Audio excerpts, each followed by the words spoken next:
Today I'm going to speak about Henry Rousseau's painting, The Repast of the Lion.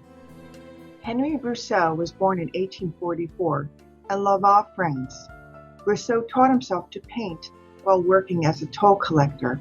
I was attracted to the unique stillness, mystery, and subtle drama, and wanted to understand how such messages or emotions were created by applying the AOC analysis to this masterpiece. The Repast of the Lion by Henry Rousseau is one of those paintings that causes crowds to stop in their tracks and take a deep breath, and one wonders why it has such an impact. By beginning with the simplest of divisions, the rebated square, some of the elegance in its design is revealed. The placement of the lion is not only centered, but crouched in the lower triangle where their two rebated diagonals cross.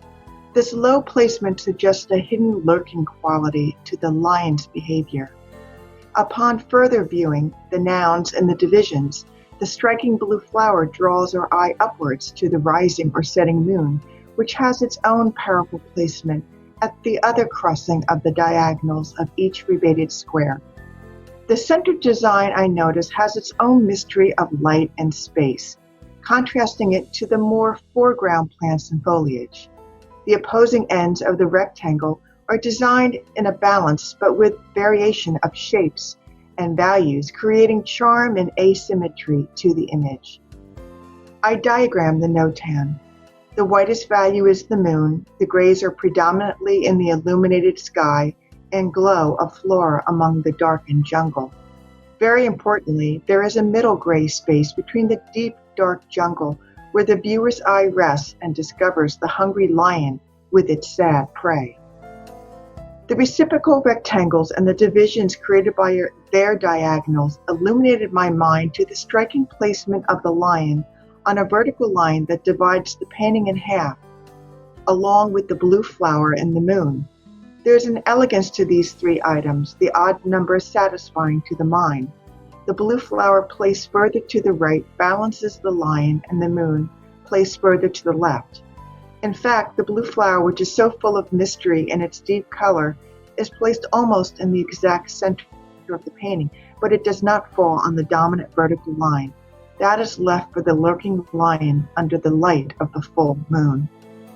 Further examination reveals how lines, divisions, and shapes are intelligently positioned within the gamut of the grid, creating a feeling of quiet order and asymmetry. I began this exercise by investigating the thrust map. When looking at the painting in the dominant vertical, the elegant line connecting the mischievous lion to the moon, which led my eye to look for the dominant horizontal in points created by the foliage running through the top of the lion's head, and the dominant diagonal created as a sinister line from point to point of foliage, again hitting the edge of that devious lion's eye. I further echoed out these lines and admired how the variation and rhythm of vertical circles and angles created a composition much like exotic music and sounds one might experience in the jungle. Far off are the beat of distant drums, closer the squawking of exotic birds. The value study illustrated clearly that this is a dark, moody painting full of mystery, the brightest bright from the shimmering moon and illuminated sky.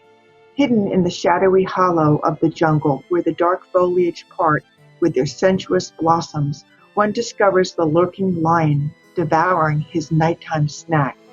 The painting succeeds wildly in creating a mood of mystery, stillness, and exotic rhythm to be enjoyed by the repetition of lines, shapes, and angles.